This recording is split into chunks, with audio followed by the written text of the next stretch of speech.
The challenges of a changing world. More at drexel.edu/ambition. Can't wait. This is WNYC 93.9 FM and AM 820. NPR News and the New York Conversation.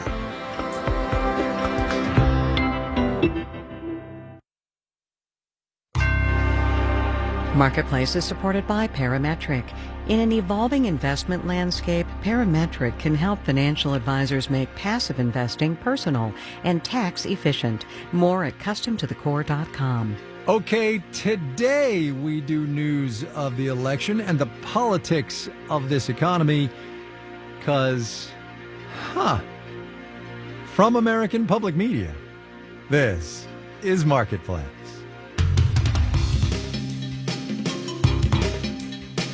Marketplace is supported by Progressive Insurance, committed to offering a streamlined shopping experience where home and auto can be bundled together. Now that's Progressive. Learn more at progressive.com or 1-800-PROGRESSIVE.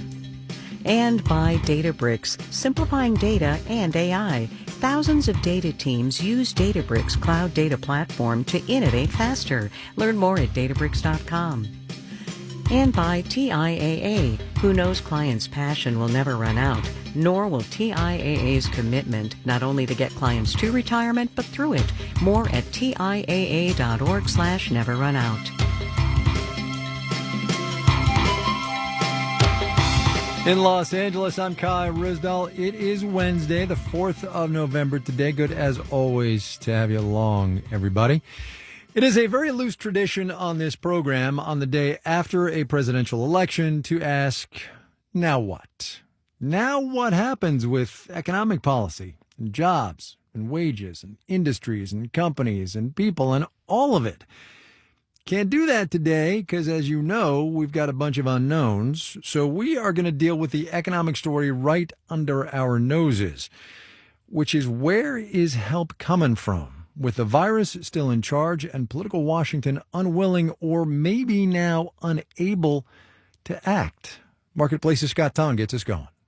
Had there been a clear blue wave over the White House and Congress, economist Ian Shepardson at Pantheon Macroeconomics expected lawmakers to spend $2 trillion to juice the economy. That's as much money as the CARES Act this spring, which sent checks to people out of work and families and small businesses. Now, he expects a far smaller turbo boost. As we saw in the spring, the CARES Act put money into people's pockets extremely rapidly because of the one-time stimulus payments and because of the enhanced unemployment benefits, $600 a week to everybody. He says congressional spending works much faster and in a more targeted way than stimulus from the Federal Reserve, which is meeting today and tomorrow. And the Fed's already been busy, having slashed short-term borrowing costs in March. The question then becomes, what exactly can they do? They've already cut interest rates to zero. Economist Matthew Lazzetti at Deutsche Bank Securities says the Fed is also buying bonds to push down longer-term loan rates.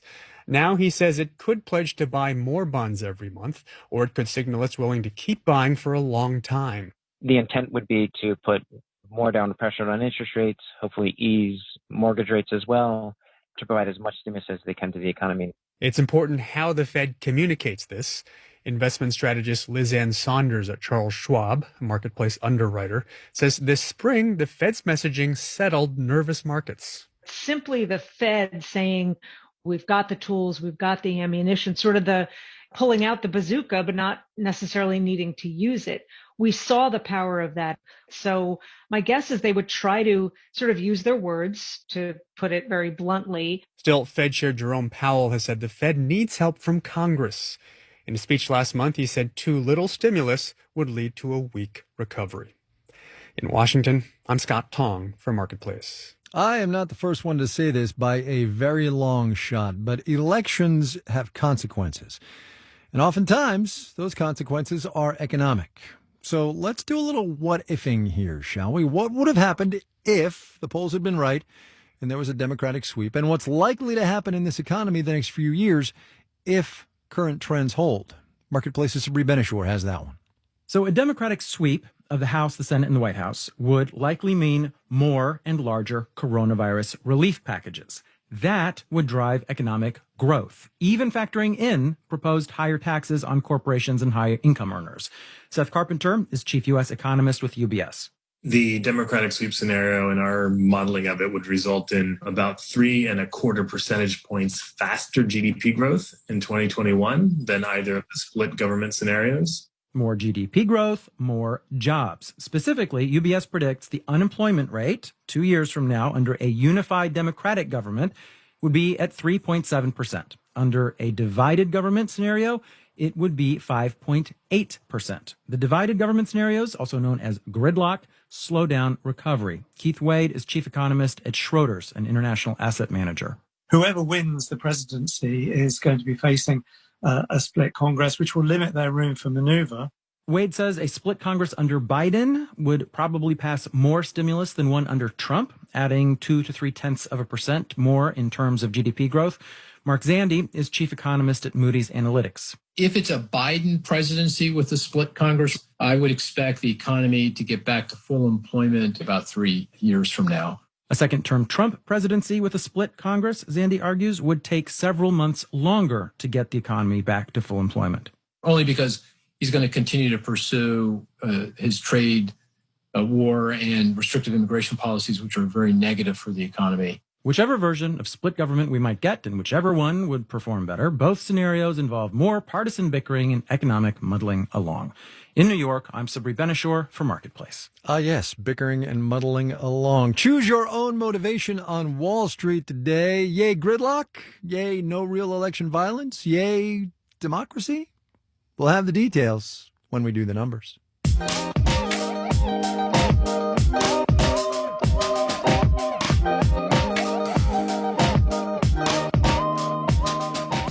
Let's pick up on what Scott Tong started us off with a couple of minutes ago, the state of play post-election with a relief package and what's going to happen or not in this economy because of it. 750,000 people lost their jobs 2 weeks ago. We will get an update on first-time unemployment claims tomorrow. And as Marketplace's Mitchell Hartman reports, a lot of those people who are out of work have similar stories to tell about dealing with long delays and trouble even getting benefits, about juggling work with homeschooling kids. All of that mixed in with plenty of financial struggles. Here's Mitchell. Daniela Knight of Fairfax, Virginia, ticks off pretty much all of those issues, grappling with work and unemployment. Is it okay if we have some child noises in the background? It's okay. Yes, constantly all day long. That's Knight's 3-year-old. She's also got a 5 and a 9-year-old. No one's at school. Everyone is home. When we spoke back in the summer, Knight was juggling 2 jobs, which she did at night to make ends meet. But she couldn't keep it up with homeschooling. Now she says she's going through the stages of grief in a way. I've been depressed, mourning life before. I have quit one of my jobs because obviously it was impossible. Knight's husband just started a new job at a government agency after several months out of work. So that at least was a big relief, but we still have not seen any money from his unemployment benefits for the 2+ months that he was not employed. They're expecting more than $5,000. Knight says the Virginia Employment Commission is still reviewing the claim. We're trying as best as we can to keep up with bills. Jobless benefits started coming in the spring for Ann Zebley of Kansas City, Missouri, when she closed her one-woman bakery in the first wave of COVID shutdowns. Like everyone on unemployment back then, she got an extra $600 a week in federal pandemic assistance. That helped a little bit. That helped me pay my rent, basically, and keep the electricity on. In the summer, she reopened the bakery, first for a few hours, then a few days a week. But then she got COVID. It's been rough, for sure. I have had the long haul COVID stuff going on. When she started feeling better, she reopened the bakery, which is just barely breaking even. And she dropped off unemployment. She says after the $600 a week federal payments expired in July, my state benefit would have been $120. So instead, I just pushed and went back to work. I probably should not have done that. I was not contagious. I wasn't, putting anybody else at risk, but I wasn't ready. Fear of illness has kept some people on the unemployment rolls for the long haul. Mark Smith is in his late 40s. He worked as a janitor in a factory in Portland, Oregon for 25 years until it closed when the pandemic hit. Then he went on unemployment. He could look for another job, but he's decided not to. I'm basically choosing, as long as the pandemic and the emergency is still going on, to be at least one less vector of possible contagion. He has a roommate who works in healthcare and an elderly relative living with them. Smith's been getting about $300 a week on unemployment. At the beginning of October, he ran out of his 26 weeks of state benefits and applied for the 13-week federal extension. I'm hoping, doing fingers crossed. It's been 4 weeks. So far, he hasn't gotten any money. I'm Mitchell Hartman for Marketplace.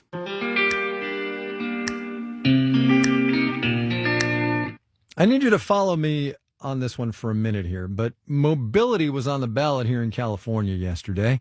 Economic mobility, yes, but also actual mobility. Voters here took on the legendary Proposition 13, which more than 40 years ago sharply limited property taxes. That has had a whole bunch of unintended consequences, but one of them is that there hasn't been a whole lot of motivation to sell your house, buy a new one, and wind up with a bigger tax bill if you didn't have to. Not great for the housing market, not great for mobility, actual and economic, as Marketplace's Amy Scott reports. In 1978, an anti-tax crusader named Howard Jarvis led a taxpayer revolt in California. Facing rampant inflation and soaring property taxes, voters adopted Proposition 13. We have proven that here in California that we, the people, not the politicians, are still the boss. The measure set property taxes at 1% of the purchase price and kept annual increases to no more than 2%, a way to help people stay in their homes longer by keeping their taxes affordable even as home values rose. They could also pass along their homes with their tax breaks to their heirs. Over the years, Prop 13 has cost the state billions in lost revenue and gutted public school funding. It's also given long-term homeowners a little too much reason to stay put, squeezing the supply of homes for sale. There's a disincentive to sell because, you can keep and lock in these low property tax rates. Whitney Thornton is a renter in Oakland, California, who would love to buy a house, but says even a fixer-upper in her neighborhood would cost at least $700,000, with a much bigger tax bill than a long-time homeowner down the street might pay. My husband and I have honestly been talking about leaving California, which makes us, sad. I think it's just really hard for my generation. Proposition 19, which was backed and bankrolled by the California Association of Realtors, would let people age 55 or older sell their homes and take their tax breaks with them, up to 3 times. Michael Genest is a consultant to the Yes on 19 campaign. You're going to shift some people from the, no, I guess I'm going to stay here, to the, hey, I think I'm going to move category. Genest says the measure could spur about 30,000 people a year to move, bumping up sales about 12% among older homeowners. Opponents see it as just another giant tax break for the privileged that will do little to address California's housing shortage. Either way, the lack of turnover in the housing market is much bigger than Prop 13, and it's bigger than California.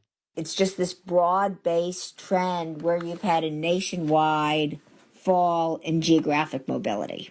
Lori Goodman is co-director of the Urban Institute's Housing Finance Policy Center. She says in 1988, nearly 1 in 5 Americans said they'd moved within the past year. Now it's more like 1 in 10. And in the last decade, the median length of home ownership has grown from 10 to 13 years.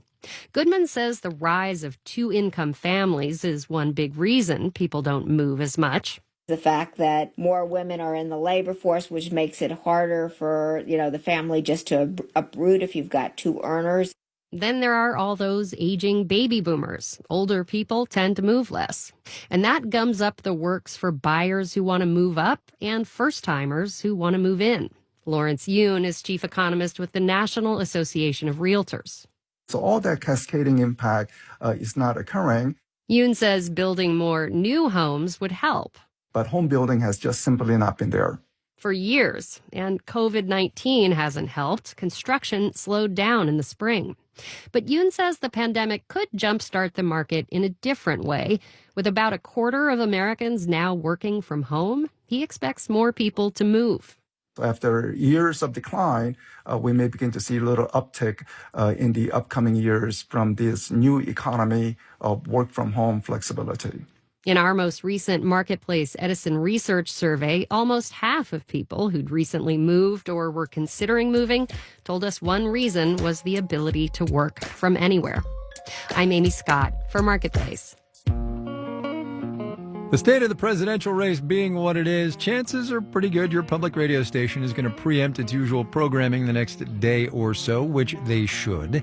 And if they do, might I suggest the Marketplace podcast? The economy does not stop to count the votes, you know.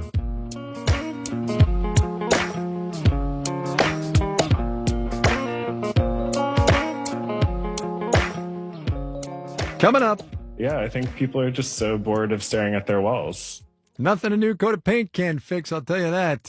First, though, let's do the numbers. Dow Industrial's up 367 today, 1.3%, 27,847. The NASDAQ gained 430 points, 3.8%, finished at 11,590. The S&P 500 up 74 points, 2.2%, 34 and 43 there. Tech, and more tech, people. Amazon up 6 3/10%. Apple up 4%. Facebook pocketed 8 3/10%. Yield on the 10-year Treasury note down 0.76%. You're listening to Marketplace. Marketplace is supported by C3.ai. C3.ai software enables organizations to use artificial intelligence at enterprise scale, solving previously unsolvable business problems. Learn more at C3.ai. And by Personal Capital, who can help with retirement plans or spot hidden fees with professional-grade financial tools. Learn more at personalcapital.com. There's no place like financial confidence. And by Mimecast, a cloud email security and resilience companion for Microsoft 365. More than 38,000 organizations trust Mimecast to keep them safe from phishing, business email compromise, and ransomware. Mimecast.com. Relentless protection, resilient world. WNYC supporters include the Russian Tea Room. Indoor dining is back. 2 floors of the Russian Tea Room are now open for a sensory dining experience. Table reservations and more are available at RussianTeaRoomNYC.com. The counting and contesting are not yet over. So, America, are we ready for Election Night Part 2? This is Brian Lehrer. Join me tonight for a national call-in special as we check in on the results and the challenges. We'll talk with guests and listeners from all over the country. America, are we ready? Tonight from 8 to 10 on 93.9 FM, AM 820, and WNYC.org.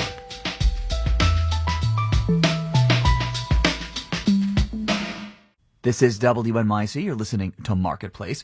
Stay tuned. Coming up in the 7 o'clock hour of All Things Considered, the counting continues. We'll get the latest on where the race stands in races that have yet to be called, including Pennsylvania and Georgia. It's WNYC. This is Marketplace. I'm Kai Ryssdal. Alongside the uncertainty of the presidential race, there were actually some conclusive and, oh, by the way, kind of interesting to note results last night. So, 2 stories now along those lines. Proposition 22 here in California put the gig economy on the ballot. It lets Uber and Lyft and DoorDash and the rest of the big gig platforms classify their drivers as contractors instead of employees. It won by a lot. And as Marketplace's Megan McCarty-Carino reports now from the Workplace Culture Desk, that means it could play out well beyond California's borders.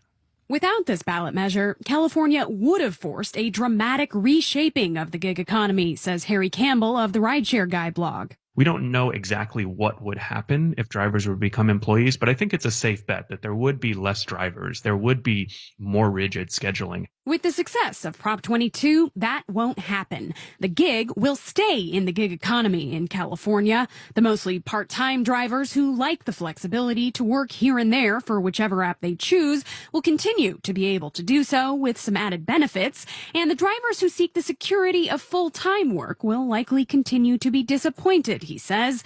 That's troubling to Rebecca Given, a professor of labor studies at Rutgers University. This ballot initiative will embolden employers in all kinds of sectors to say maybe we can do the same thing with wait staff in restaurants or supermarket cashiers. She worries employers have learned a new way to circumvent labor laws they don't want to comply with.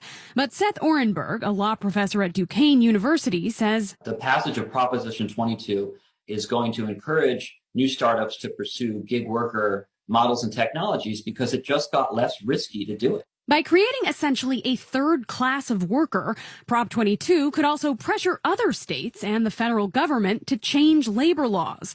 NYU business professor Arun Sundarajan says the California law provides a blueprint to revamp them. We now have a framework to fund benefits, not just for full-time employees, but for people who have other work arrangements, for freelancers, for independent workers. And he says that will become increasingly important as the nature of work, access to the safety net, and jobs continue to be challenged by the pandemic. I'm Megan McCarty-Carino for Marketplace. In Florida, which President Trump won, Amendment 2 on the ballot there set the state's minimum wage at $15 an hour. It passed with a little bit more than 60% of the vote. This one is interesting to note because Republican politicians don't usually support raising the minimum wage, federally or at the state level. But as Marketplace's Andy Euler reports, when the issue is on the ballot, voters tend to think otherwise. Currently, Florida's minimum wage is $8.56 an hour. This measure will nearly double that by 2026. Ryan Feldman runs a coffee roasting business in Southwest Florida where he employs 14 hourly workers. He voted in favor of the increase, but says it could eventually have direct consequences on his business. So down the pipeline, we'll either need to kind of rejiggle our budget or we'll have to kind of keep the payroll costs in line and potentially let one or two people go. That's exactly what opponents of Amendment 2 argued in Florida, that a wage raise would hurt small businesses, particularly those in the tourism industry, which is already struggling from the impacts of COVID-19. But Alexis Davis at the Florida Policy Institute says this is just about getting more money into workers' pockets. Businesses in the state have made billions on the tourism and service sector for decades, long before this pandemic, and it's high time that they share the prosperity with the hardworking Floridians who made that happen. Florida is the 8th state that has approved a $15 minimum wage. David Cooper at the Economic Policy Institute says it's states that are passing these measures because lawmakers in D.C. haven't. The House passed a similar bill last year, but it didn't go anywhere in the Senate. In the absence of federal legislation, it's good that states are taking this up. But I think, unfortunately, there are going to be many states that are probably not going to take up this issue unless they're required to, either by voters or by the federal government. The federal minimum wage is just $7.25 an hour. The measure in Florida will increase wages for about 2.5 million people, about 1 in 4 workers in the state. I'm Andy Euler for Marketplace. Okay, something else. How about that? Like how not to go stir crazy as winter settles in, the virus ramps up, and we spend more time inside. That is a business opportunity, depending on your business. Say, paint. Kyle Chayko wrote about it for Art News. Kyle, thanks for coming on. Thanks for having me. So this might be the simplest opening question in an interview I have ever asked, but here goes. Paint? Really?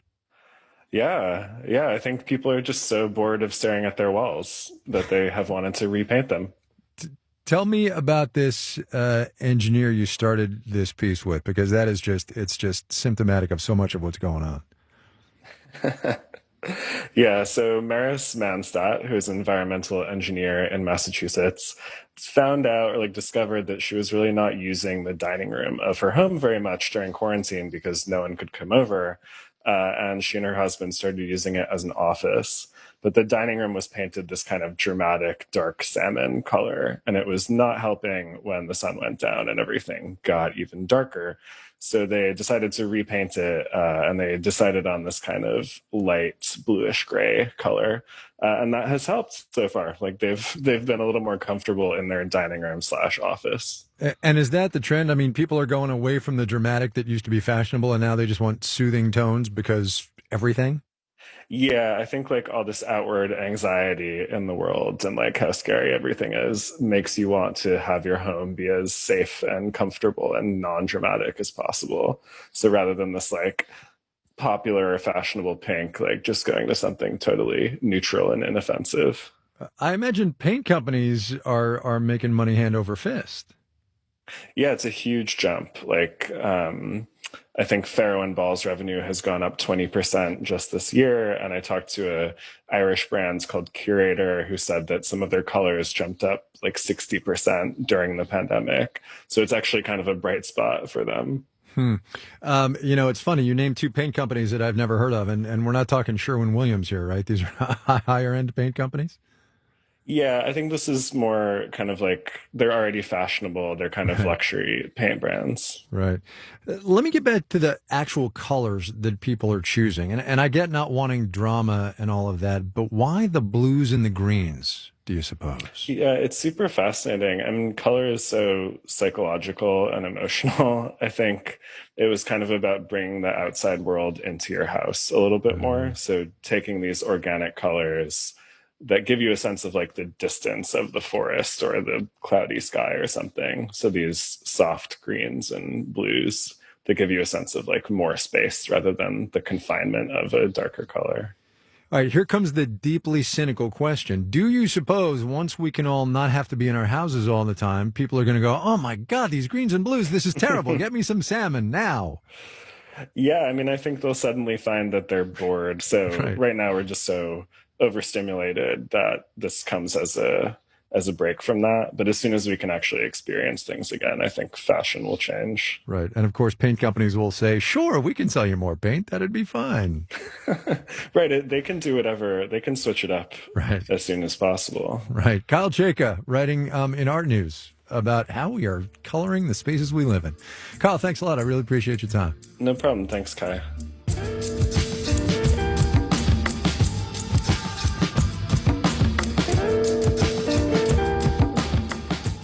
This final note on the way out today, Money in Politics edition. Credit to Axios for aggregating the data here. Make of this what you will, but Democrats most definitely did not get a great return on investment in the voting that ended yesterday. Jamie Harrison raised $109 million, lost to Lindsey Graham in South Carolina. Amy McGrath raised $90 million. Mitch McConnell won big in Kentucky. Sarah Gideon in Maine raised $69 million. Susan Collins is going back to the Senate from Maine. And in Texas, Mary Hager raised $24 million, lost to Senator John Cornyn. Marketplace is supported by TD Ameritrade. You can get smart with your investing with customizable tools and education designed just for you at TD Ameritrade, where smart investors get smarter.